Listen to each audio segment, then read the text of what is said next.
La rivalitat entre la Colla Vella i els nens del Vendrell als anys 60 i 70 i com aquesta es va plasmar en el concurs de castells de l'any 1970, any en el que el certamen tornava per quedar-se a la ciutat de Tarragona.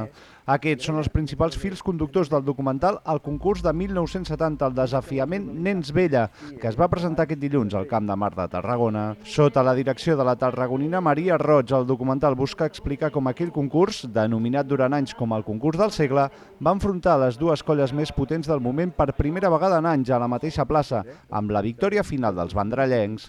A través de diferents entrevistes amb els protagonistes del moment, el treball busca explicar com la preparació d'aquell concurs i la rivalitat entre les dues colles va marcar un abans i un després en un fet casteller que va veure perillar la seva existència pocs anys abans.